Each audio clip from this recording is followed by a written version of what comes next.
राधे राधे। हरे कृष्णा। आप सभी का दिन शुभ और मंगलमय हो। आज दिनांक है 8 फरवरी, दिन है शनिवार और आज माघ मास का 26वां दिन है। आज आप सुनेंगे माघ मास महात्म्य में आगे की कथा। उससे पहले सुनिए आज का अद्भुत प्रसंग। उड़ीसा के एक गांव में बंधु मोहंती नाम के एक व्यक्ति रहा करते थे। वे बहुत गरीब थे, केवल भिक्षा मांगकर ही अपना और अपने परिवार का पालन पोषण करते थे। वे नित्य सत्संग के लिए जाया करते और इससे उनके मन में संकल्प बना कि जीवन का एकमात्र उद्देश्य है भगवत प्राप्ति करना। इसीलिए यह भिक्षा को भी ज़्यादा महत्व नहीं देते थे। पेट भरने भर के लिए 2-4 घरों में भिक्षा का प्रयास करते। अगर नहीं मिलता तो उपवास भी कर लेते, लेकिन एकांत में खूब नाम कीर्तन करते। उन्होंने अपनी पत्नी को भी जीवन का परम लाभ समझाते हुए अपने साथ नाम कीर्तन करने को कहा। अब दोनों पति पत्नी साथ में भजन करने लगे। बंधु के हृदय में विकलता आने लगी कि अब तो मुझे भगवान जरूर मिलेंगे। अब उन्होंने किसी परिवारी मित्र संबंधी आदि से मिलना भी अच्छा नहीं लग रहा था। उनकी हालत तो बहुत ही दयनीय थी। उनके पास धन तो बिल्कुल नहीं था और भिक्षा से अन्न भी कभी कभी ही मिलता था। उनके पास पहनने को फटे पुराने और गांठ बंधे हुए कपड़े ही थे। एक समय ऐसा आया कि जब कई दिनों तक भोजन नहीं मिला तो उन्होंने अपनी पत्नी से कहा कि अगर तुम साथ दो तो हम मेरे एक मित्र के पास जा सकते हैं। मेरा मित्र बहुत धनी और कृपालु है, मुझसे बहुत प्रेम करता है। 5 दिन तक पैदल का सफ़र है और उसके बाद हमें कभी भूखा नहीं रहना पड़ेगा। अब उनकी जो पत्नी थी वह तो बहुत पतिव्रता थी और बंधु मोहंती की बात समझते हुए साथ चलने को तैयार हो गए। कई दिनों से भूखे होने के कारण शरीर में ताकत तो थी ही नहीं। अब 5 दिनों तक लगातार पैदल चलना ही असंभव था। अब बंधु मोहंती अपने 2 बच्चों और पत्नी के साथ उस गांव से निकल पड़े। रास्ते में जब भी बच्चे या पत्नी भूख के कारण नहीं चल पाते तो बंधु कोमल कोमल पत्ते चुनकर लाते और उनको खिलाते और उन्हें कई बार केवल पानी पीकर ही संतोष करना पड़ता। लेकिन वह लगातार आगे बढ़ते रहे और अंदर से प्रभु मिलन की चाह इतनी तीव्र थी, इतनी तेज थी कि बंधु मोहंती को भूख की परवाह थी ही नहीं। वह तो बिना कुछ खाए पिए आगे ही चल रहे थे, लेकिन अपने बच्चों और अपनी पत्नी को भूख से तड़पता देखकर वह अंदर ही अंदर भगवान से रोते हुए प्रार्थना करने लगते कि हे प्रभु, मैं तो भूखा रह सकता हूँ, मैं भूख सहन कर सकता हूँ, जो मेरे बच्चे हैं वो इतना कष्ट कैसे झेल पाएंगे। ऐसा ना हो कि आप तक हम पहुँच ही ना पाए। इसलिए मुझे बस आप इतने सामर्थ्य जरूर दे देना कि मैं शीघ्र आप तक पहुंच जाऊं।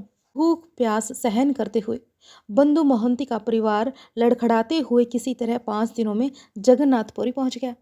वहां पर जगन्नाथ मंदिर के दूर से दर्शन करते ही बंधु मोहंती साष्टांग लेटकर भूमि पर लौटने लगे और अपनी पत्नी से कहने लगे कि मेरे कृपालु प्रभु के दर्शन हो गए। यही तो मेरे परम मित्र हैं। मैं कह रहा था ना कि मेरे मित्र के बारे में, ये वही हैं, मेरे प्रीतम, मेरे दीन, मेरे बंधु स्वामी हैं और इनकी सामर्थ्य से हम यहाँ तक पहुँच पाए हैं। अब चाहे प्राण भी छूट जाए, कोई परवाह नहीं। उनकी पत्नी के हृदय में उतना अनुराग तो नहीं था, पर उन्हें इस बात का सुख था कि अब यहाँ भरपेट भोजन मिलेगा और भक्तों का संग भी मिलेगा। आनंद में चलते हुए बंधु और उनका पूरा परिवार सिंह के द्वार पर पहुंचे और पत्नी और बच्चे भूख से व्याकुल थे, पर वह फटे कपड़ों की हालत में एक कोने में खड़े रहे। कोई उन्हें पूछ ही नहीं रहा था। सिंह द्वार पर बहुत भारी भीड़ थी। कुछ देर के बाद मंदिर के कपाट बंद हो गए। अब तक महंत जी और उनके परिवार को खाने पीने को कुछ भी नहीं मिला था। अपनी पत्नी की आंखों में उठ रहे प्रश्नों को बंधु मोहंती ने पढ़ लिया तो वे अपनी पत्नी से कहने लगे कि मेरे मित्र से मिलना बहुत सारे लोग आए हैं ना, इसीलिए धैर्य रखो। अभी हम पीछे की तरफ चलते हैं। वह सब मंदिर के दक्षिण की ओर, जहाँ जगन्नाथ जी के प्रसाद का धोवन यानी कि प्रसाद पाने वाले जो पथों को बर्तन धोने के बाद निकला हुआ जल होता है, वहाँ पर बैठ गए। अब बंधु ने सबसे कहा कि इस पानी में प्रभु के पात्र धोए जाते हैं, अब हम इसी ही पी लेते हैं और कीर्तन करेंगे। हम लोग भाग्यशाली हैं कि हमें प्रभु का प्रसादी जल पीने को मिल रहा है। कल सुबह जब मंदिर खुलेगा तो मेरे मित्र से हमें कुछ न कुछ प्रसाद तो जरूर मिलेगा। ऐसा कहकर पूरे परिवार ने एक एक करके वह प्रसादी जल पीकर ही उस दिन पेट भरा। अब पत्नी सोच रही थी कि इनके मित्र का तो पता नहीं, पर मैं जरूर धन्य हूँ जो ऐसा अनुरागी और धैर्यवान पति मुझे मिला। तो वह बंधु जिसे कहती है कि आप जैसे राजी, हम वैसे ही आपके साथ ही रहेंगे। हमें कोई कष्ट नहीं है, हमें कोई भूख प्यास नहीं है। अब बंधु पूरा समय वहीं जल निकाल निकाल कर सबको पिलाते रहे। फिर बोले कि अच्छा, तुम लोग सो जाओ, सुबह मंदिर के कपाट खुलेंगे ना, तो हम सबको प्रसादी मिलेगी। अब बंधु प्रभु की प्रसन्नता के लिए वहीं बैठकर रात भर नाम जप कीर्तन करने लगा और मन ही मन भगवान को धन्यवाद करने लगा।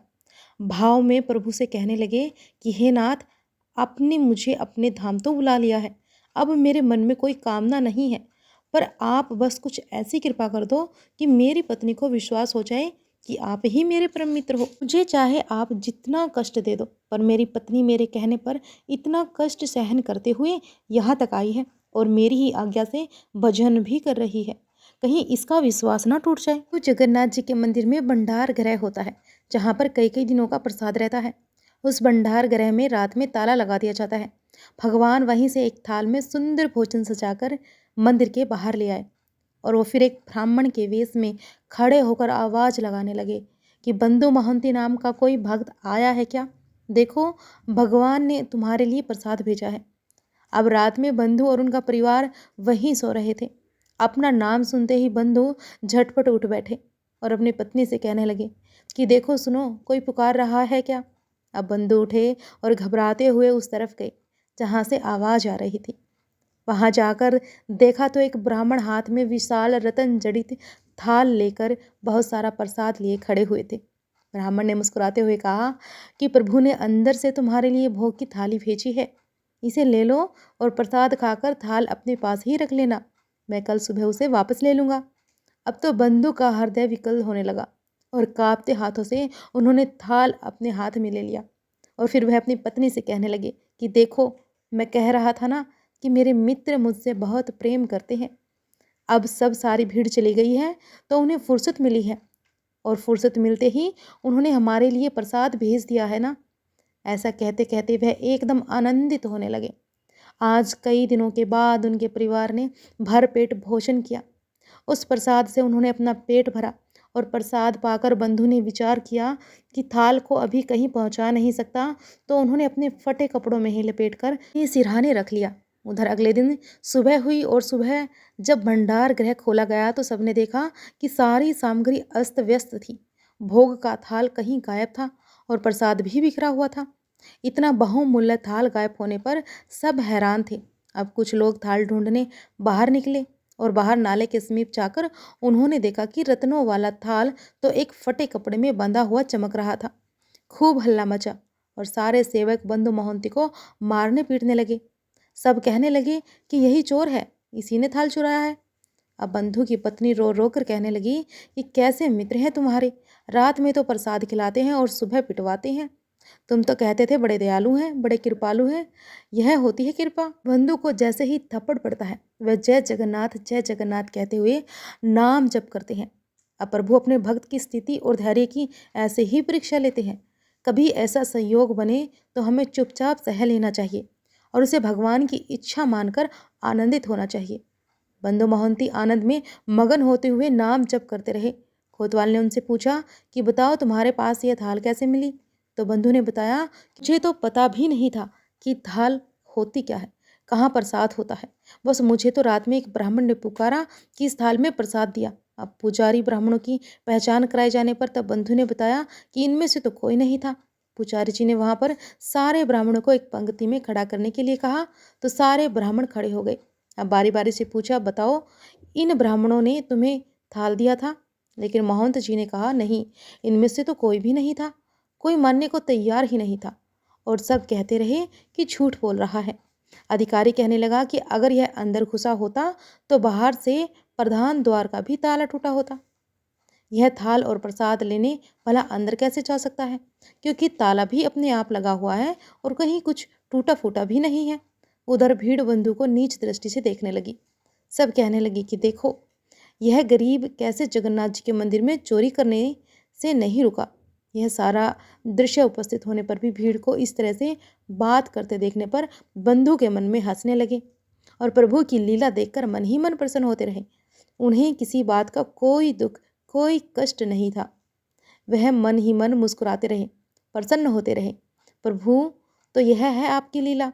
और वह अपनी पत्नी की दशा देखकर अब प्रार्थना करने लगे कि प्रभु, मुझे तो आपकी हर चाल पता है। मैं जानता हूँ कि आप क्या करते हैं। आपकी कृपा पर मेरी पत्नी को अविश्वास मत होने देना। वह सोच रही है कि आप कुछ नहीं है। पुरी के राजा इधर प्रताप रुद्र गहन निद्रा में थे। प्रभु उनके सपने में आए और दर्शन देकर कहने लगे कि तुम यहाँ चैन से सो रहे हो और बाहर मेरे भक्त को चोर कहकर दुख पहुँचाया जा रहा है। तुम्हारे कर्मचारी मेरे भक्त की पूजा ना करके उसे गालियाँ दे रहे हैं, उसे मार पीट रहे हैं। मैंने रात में स्वयं उसे अपने भोग की थाल में प्रसाद दिया था। वह मेरा प्रेमी है, मेरा परम भक्त है। जल्दी जाओ और उसे क्षमा मांगो।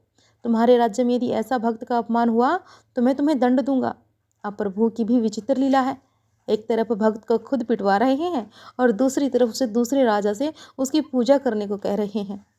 अब भगवान राजा को आज्ञा करते हुए कहने लगे कि मेरा आदेश है कि आज से मेरे मंदिर के संपूर्ण हिसाब किताब का अधिकारी वही होगा और उसके दस्तक से ही पूरे मंदिर की व्यवस्था चलेगी। ऐसा कहकर भगवान अंतर्धन हो गए। अब राजा तुरंत मंदिर की ओर भागे और वहां पहुंचते ही उन्होंने बंधु महंती को साष्टांग प्रणाम किया। भीड़ घेरे खड़ी थी तो उन्हें हृदय से लगाकर उनसे सच्चे मन से क्षमा मांगी और सबके सामने ही देखते देखते राजा ने घोषणा कर दी कि जगन्नाथ जी का सीधा आदेश है कि आज से मंदिर का पूर्ण अधिकारी यही होगा और इसी के दस्तक से मंदिर की सारी व्यवस्थाएं चलेंगी। अब बंधु वहीं अपने फटे पुराने कपड़ों में हाथ जोड़कर दैन्य भाव से खड़े हो रहे। राजा ने उनसे कहा कि प्रभु ने जो आदेश दिया है कृपया आप उसे स्वीकार करें। आज भी जगन्नाथपुरी में बंधु मोहंती जी के वंशज मंदिर की सेवा करते आ रहे हैं। सारा हिसाब किताब उन्हीं बंधु मोहंती जी के वंशज संभालते हैं और उस कथा से हमें पता चलता है कि प्रभु को प्रसन्न करने के लिए बिल्कुल जरूरी नहीं है कि आप कैसे हो, आप धनी हो या उत्तम कुल के हो। प्रभु के लिए प्यार और अपनापन यदि हो तो वह रीझ जाते हैं। फिर आप चाहे किसी भी दिशा में क्यों ना हो और चाहे किसी भी कुल में क्यों ना जन्मे हो, प्रभु आप पर अपनापन लौटाने के लिए आपके पास जरूर आते हैं, अपनी कृपा जरूर करते हैं।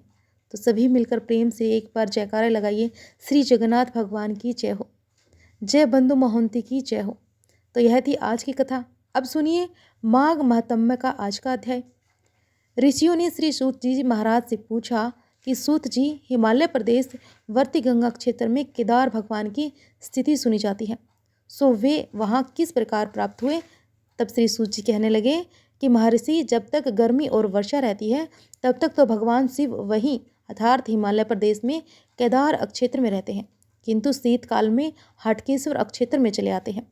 इतनी कथाओं को सुनने के बाद आप यह तो जान ही गए होंगे कि हटकेश्वर क्षेत्र कोई थोड़ी सी सीमा में स्थित नहीं है, बल्कि बहुत बड़ी सीमा में है, जहाँ पर हमारे यहाँ सभी तीर्थ भी आते हैं। जितने भी तीर्थ आपने सुने हैं, जितने भी धाम आपने सुने हैं, वे सभी हटकेश्वर क्षेत्र के अंतर्गत ही आते हैं। श्री सूत जी कहते हैं, प्राचीन काल में स्वयंभू मनवंतर के प्रारंभ समय की बात है। हिरणाक्ष नाम से प्रसिद्ध एक महातेजस्वी दैत्य था। महाबली होने के साथ ही वह तप और पराक्रम से भी संपन्न था। हिरणाक्ष आदि दैत्यों ने देवराज इंद्र को वर्ग से निकाल दिया और स्वयं ही समस्त त्रिलोकी पर अधिकार जमा लिया। अब राज्य सहित देवराज इंद्र ने देवताओं सहित गंगा द्वार में आकर तपस्या प्रारंभ कर दी। एक दिन भगवान शिव महिष का ही रूप धारण कर तीव्र तपस्या करते हुए देवराज इंद्र के सामने पृथ्वी तल से निकले और बोले कि हे सुर श्रेष्ठ, शीघ्र बोलो, मैं इस रूप में संपूर्ण दैत्यों में से किन किन को जल में विदीर्ण कर डालूं। देवराज कहने लगे कि हे प्रभु, हिरणाक्ष, सभाहु, वक्तर, कंधर, तिरसांग और लोहिताक्ष, इन पांचों दैत्यों का वध कर दीजिए। इनके मरने पर ही दैत्य मरे हुए के समान हो जाएंगे। अब देवराज इंद्र के कहने पर भगवान उस स्थान पर गए जहाँ दानव हिरणाक्ष विद्यमान था। उस भयानक भैंसे को देखकर सब दानव सब ओर से उस पर पत्थरों और डंडों की बौछार करने लगे। अब दैत्य और उनके प्रहार की तनक भी परवाह न करके भगवान शिव ने 4 मंत्रियों सहित हिरणाक्ष को खेल ही खेल में एक गहरा धक्का दे दिया। तब दैत्य हथियार लेकर जैसे ही उनके सामने दौड़ा, तुरंत ही सिंह ने उसको विदीर्ण करके महादेव जी ने यमलोक भेज दिया। हिरणाक्ष को मारने के बाद उन्होंने स्वभाव आदि सचिवों को भी मौत के घाट उतार दिया। निशान साधकर प्रहार करने वाले उन दैत्यों के द्वारा यत्नपूर्वक चलाया हुआ कोई अस्त्र शस्त्र महादेव जी के शरीर पर नहीं लगता था। इस प्रकार उन 5 प्रधान दैत्यों का वध करके भगवान शिव पुनः उसी स्थान पर लौट आए जहाँ इंद्र तपस्या करते थे। अब वहां आकर इंद्र से बोले कि देवराज, तुमने जिन 5 दानवों को वध के लिए कहा था उन सबको मैंने मार डाला है। अब तुम पुण्य त्रिलोकी का राज्य करो। देवेश, मुझसे दूसरा कोई भी वनवांछित वर मांगो। राज इंद्र बोले, भगवान, आप त्रिलोकी की रक्षा, धर्म स्थापना और कल्याण के लिए इसी रूप में यहाँ निवास कीजिए। तब भगवान शिव ने कहा कि हे इंद्र, यह रूप तो मैंने उस दैत्य का वध करने के लिए ही धारण किया था। अब तुम्हारे अनुरोध पूर्ण वचन से मैं त्रिभुवन की रक्षा और धर्म की स्थापना और लोक कल्याण के लिए यही निवास करूंगा। ऐसा कहकर भगवान शिव ने वहां एक सुंदर कुंड प्रकट किया। के बाद देवराज इंद्र से कहने लगे कि जो कोई भी मेरा दर्शन करके पवित्र होकर उस कुंड का दर्शन करेगा और दाएं बाएं दोनों हाथों की अंजलि से 3 बार इस कुंड का जल पिएगा, 3 कुल के पितरों को तार देगा। बाएं हाथ से जल पीकर मध्य पक्ष का और दाएं हाथ से जल ग्रहण करने पर पितामह आदि का और दोनों हाथों से जल पीकर अपने आप का उद्धार करेगा। अब भगवान शिव की यह बात सुनकर देवराज बोले कि हे वृषभ वाहन, मैं प्रतिदिन स्वर्ग से आकर यहाँ आपकी पूजा करूंगा और इस कुंड का जल भी पीऊंगा। अपने महिष रूप में यहाँ आकर ये अथार्थ जल में किनको वितरण करूं, ऐसा कहा था, इसीलिए आप केदार नाम से प्रसिद्ध होंगे। अब भगवान शिव कहने लगे, अगर ऐसा करोगे तब तुम्हें दैत्यों से भय नहीं प्राप्त होगा, तुम्हें अपने शरीर में उत्कर्ष तेज दिखाई देगा। तब इंद्र ने भगवान के लिए सुंदर मंदिर का निर्माण किया, जो देखने में बड़ा ही सुंदर और मनोरम था। उसके बाद उन्हें प्रणाम करके उनकी आज्ञा लेकर वे मेरुगिरी के शिखर पर विराजमान स्वर्गलोक में चले गए। तब से प्रतिदिन नियम पूर्वक आकर देवराज इंद्र भगवान शिव की पूजा करते हैं। कुंड का 3 बार जल पीकर स्वर्गलोक को लौट जाते हैं। एक दिन की बात है कि जब इंद्र पूजा के लिए आए तब वह देखते हैं कि सारा गिरी शिखर बर्फ से ढक गया है। साथ ही भगवान केदार का अचर विग्रह, उनका मंदिर और वैकुंठ सभी बर्फ से ढक गए हैं। तब वे दुखी होकर भक्तिपूर्वक उस दिशा को ही प्रणाम करके इंद्रलोक चले गए, क्योंकि उन्हें किसी प्रकार वहां दर्शन ही नहीं हो सके, सब कुछ बर्फ में ढका हुआ था। इस प्रकार 4 महीने तक वे प्रतिदिन आते और शिवजी को ना देखकर उसी दिशा को प्रणाम करके लौट जाते। फिर जब गर्मियों का समय आया तब उन्हें भगवान शिव के उस विग्रह का प्रत्यक्ष दर्शन हुआ। फिर तो उन्होंने बड़े समारोह को चौमासे की पूजा संपन्न की और उनके आगे गीत बाजे आदि का आयोजन किया। तब भगवान शिव ने देवराज इंद्र को प्रत्यक्ष दर्शन देकर कहा कि हे देवेश, मैं तुम्हारी अनन्य भक्ति से संतुष्ट हूँ, इसीलिए तुम्हारे हृदय में जो भी इच्छा हो उसके अनुसार वर मांगो। अब देवराज कहने लगे कि भगवान, आपकी कृपा से मुझे उत्तम ऐश्वर्य प्राप्त है, अतः अब वैसी कोई कामना मेरे मन में ही नहीं है। हे प्रभु, यह पर्वत मीनगत सूर्याथार्थ चैत्र मास से लेकर 8 महीनों तक तो बड़ा मनोरम रहता है। फिर वृश्चिक की संक्रांति से लेकर कुंभ की संक्रांति तक तो यह मेरे लिए भी अगम्य हो जाता है, अर्थात मैं भी इसके दर्शन नहीं कर पाता। तब मनुष्य आदि साधारण जीवों की तो बात ही क्या है। अतः हे प्रभु, आप इन 4 महीनों के लिए इसी रूप में कहीं अन्यत्र मृत्युलोक या पाताल में निवास करें, जिससे मेरे द्वारा नित्य पूजन भजन की प्रतिज्ञा में कोई बाधा ना हो, क्योंकि इन 4 महीनों में बर्फ से ढके होने के कारण मुझे आपके दर्शन नहीं हो पाते हैं, जिससे मैं आपकी पूजा नहीं कर पाता। तब भगवान शिव बोले, इंद्र, अनर्थ देश में हमारा हटकेश्वर क्षेत्र विद्यमान है। वहां मैं वृश्चिक की संक्रांति से लेकर कुंभ राशि में सूर्य के रहने तक सदा निवास किया करूंगा। अतः वहां मेरा मंदिर बनाकर उसमें मेरे स्वरूप की प्रतिष्ठित करके मेरी यथोचित पूजा करते रहो। तुम्हारे लिए मैं अपना तेज उस शिवलिंग में स्थापित कर दूंगा। अब श्री सूत जी कहते हैं कि देवादि देव शिव जी का यह वचन सुनकर इंद्र ने हटकेश्वर क्षेत्र में मंदिर बनवाया और उसमें शिव जी के केदार स्वरूप को स्थापित करके निर्मल जल से भरे हुए एक कुंड का भी निर्माण किया। फिर उस कुंड में स्नान करके 3 बार जल पिया। देवराज इंद्र से आराध्य होकर भगवान के केदार इस क्षेत्र में पधारे हैं। जो मनुष्य प्रतिदिन सर्दी के 4 महीनों में उनकी वहां आराधना करता है, वह उनके कल्याणमय स्वरूप को प्राप्त हो जाता है। अन्य समूह में जो भक्ति पूर्वक उनकी पूजा करता है, वह जन्म से लेकर मृत्यु तक के समस्त पापों को धो डालता है। एक क्षेत्र में जल पीकर, गया तीर्थ में पितरों को पिंड दान देकर और ब्रह्म ज्ञान प्राप्त करके मनुष्य फिर दोबारा इस धरती पर जन्म नहीं लेता। हे ब्रह्म ऋषियों, जो भगवान केदार का यहाँ महात्म्य पढ़ता है या सुनता है, उसके समस्त पापों का नाश और पुत्र पात्र की वृद्धि होती है। श्री सूत जी कहते हैं कि हे ब्रह्म ऋषियों, एक और वृतांत सुनो। प्राचीन काल की बात है कि चमत्कारपुर में कोई शुद्ध नाम वाला धोबी रहता था। वह कपड़े धोने और रंगने की कला में विशेष निपुण था। नगर के प्रधान जो भी ब्राह्मण थे, उनके कपड़े वही धोआ करते थे। भूल से शुद्धक ने ब्राह्मणों के कपड़ों को नील के रंग से भरे हुए बर्तन में डाल दिया। बहुत देर के बाद जब उसे इस बात का पता लगा, तब उसने अपनी पत्नी और पुत्रों को एकांत में बुलाकर कहा, महात्मा, ब्राह्मणों के बहुत सारे बहुमूल्य वस्त्र अज्ञानवश नील के रंग में डाल दिए हैं। इस कारण अब वे ब्राह्मण लोग मुझे बहुत भीषण दंड देंगे। या फिर मुझे हो सकता है कैद खाने में डलवा दें। इसीलिए चलिए हम सब लोग यहाँ से कहीं और भाग चलते हैं। ऐसा निश्चय करके वह घर की सभी अर्थात जो भी आवश्यक सामग्री थी उन्हें लेकर अपनी पत्नी सहित किसी अज्ञात दिशा में चलने को तत्पर हुआ। उस समय उसकी पुत्री अपनी एक सहेली दास कन्या से मिलने के लिए गई और वहां जाकर बोली कि भद्रे, मेरे द्वारा जाने अनजाने में तुम्हारा जो भी अपराध हुआ हो, मेरे साथ खेलकूद करते समय प्रेम से और बचपन से अथवा क्रोध अथवा ईर्षा से मैंने जो कुछ भी कभी प्रतिकूल बर्ताव किया हो वह सब क्षमा करना। अब यह सुनकर उनकी आंखों में आंसू भर आए और वह बड़ी व्याकुल होकर पूछने लगी कि सखी, आज तुम मुझसे ऐसी बातें क्यों कर रही हो? आज से पहले तो तुमने कभी ऐसी बातें नहीं की। तब वह धोबी की कन्या कहने लगी कि सुनो, अब तुमसे क्या छिपाऊं। मेरे पिता ने ब्राह्मणों के बहुमूल्य वस्त्र नील के भरे बर्तन में डाल दिए हैं और प्रातःकाल होने पर जब इस बात का पता उन ब्राह्मणों को पता लगेगा तब वे मेरे पिता को बड़ा कठोर दंड देंगे। अब मन में यही भय लेकर अब पिताजी यहाँ से अन्यत्र जा रहे हैं, इसीलिए मैं तुमसे आज अंतिम बार मिलने आई हूँ। अब तुम्हारी आज्ञा लेकर भी मैं अपने पिता के साथ जाऊंगी। वह दास कन्या बोली कि सुरोजाक्षी, अगर ऐसी बात है तो तुम कहीं मत जाओ, यहाँ से जल्दी जाकर अपने पिता को भी रोको। सखी, ध्यान से सुनो, यहाँ से उत्तर के कोने में एक जलाशय है, उसमें किसी समय मेरे पिता ने जल डाला था। वह जल काले केसों का बना हुआ था, लेकिन जलाशय में डालते ही वह सफेद हो गया। तब कौतूहलवश मेरे पिता भी जल में खड़े हुए। उनका शरीर काले रंग का था, जो जलाशय में प्रवेश करते ही सफेद हो गया। केवल शरीर ही नहीं, काले बाल भी सफेद हो गए। तब से वहां कोई नहीं जाता, इसलिए तुम अपने पिताजी से कहकर उसी जलाशय में अपने सारे कपड़े धुलवा दो। इससे सब काले कपड़े सफेद हो जाएंगे, उन वस्त्रों की अच्छी तरह शुद्धि भी हो जाएगी। बाद वह धोबी की कन्या शीघ्र ही अपने पिता के पास गई और कहने लगी कि पिताजी, मेरी सखी ने मुझे बताया है कि यहाँ पास में ही कोई जलाशय है, उसमें डाली गई हर काली वस्तु सफेद हो जाती है। इसीलिए आप प्रातःकाल जलाशय पर जाकर अपने कपड़े धोइए, नीचे ही वे सफेद हो जाएंगे। अब यह सुनकर उसके पिता ने कहा कि बेटी, प्राचीन पुरुषों ने कहा है कि वज्र के लेप, स्त्री, ककड़ा, मछली, नील के रंग और मदिरा पीने वाले मनुष्य का एक ही ग्रह होता है, अर्थात पकड़िया आग्रह होती है। इसीलिए नील का अगर रंग एक बार चढ़ जाए तो फिर कभी नहीं मिट सकता।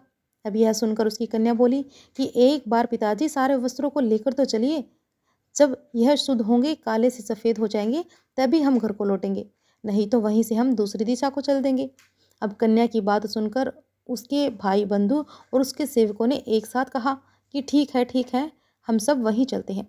फिर तो सभी लोग रात में जलाशय के पास गए और दास कन्या सबसे आगे होकर रास्ता दिखाती जा रही थी। वह जलाशय तरह तरह की फैली हुई लताओं से छुपा हुआ था और उस दास कन्या ने उसे दिखाया था। तब धोबी ने जल में घुसकर उन वस्त्रों को धोया और धोते ही वे सभी काले वस्त्र एकदम स्वच्छ और सफ़ेद हो गए।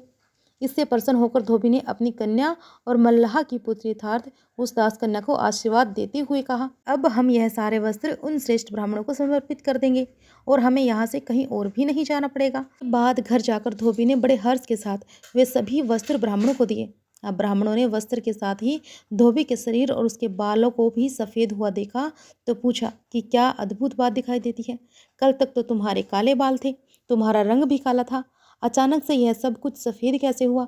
तब धोबी ने सारा हाल उन ब्राह्मणों को कह सुनाया और सुनकर ब्राह्मण लोग भी उत्सुकता पूर्वक वहां गए और उन्होंने परीक्षा के लिए बहुत सारी काली वस्तुएं उस जल में डाली, पर वे सभी सफ़ेद रूप में ही बदल गई। तब तरुण धर्मात्मा पुरुषों ने भी उस जलाशय में स्नान किया और जल का स्पर्श होते ही वे सब सफ़ेद वर्ण के तथा तेज और वीर्य से संपन्न हो गए। हाँ, उनके केस भी सफ़ेद हुए बिना नहीं रह सके और वहाँ स्नान करने के प्रभाव से सभी लोग परम गति को प्राप्त होने लगे। तब देवराज इंद्र ने उस मोक्षदायक शुक्ल तीर्थ को देखकर उसे धूल से पटवा दिया, अर्थात धूल से भरवा दिया। मान्यता है कि आज भी वहाँ पर जो तिनके आदि घास आदि उत्पन्न होते हैं वे शुक्ल तीर्थ के प्रभाव से ही सफ़ेद ही होते हैं। जो मनुष्य वहाँ उत्पन्न हुए कुश से श्राद्ध करता है वह समस्त पितरों को तार देता है। जो मनुष्य शुक्ल तीर्थ की मिट्टी को अपने शरीर पर लगाकर स्नान करता है वह सभी तीर्थों का फल प्राप्त कर लेता है। ऐसा कहकर श्री सूत जी महाराज कुछ समय के लिए मौन हो गए। हरे कृष्णा। आज की कथा में बस इतना ही। इसके आगे का वृत्तांत आप सभी अगली कथा में जरूर सुनिएगा, यानी कि अगले अध्याय में जरूर सुनिएगा। और वीडियो को लाइक करके शेयर भी अवश्य कीजिएगा। कमेंट बॉक्स में हर हर महादेव लिखना मत भूलिएगा। हर हर महादेव।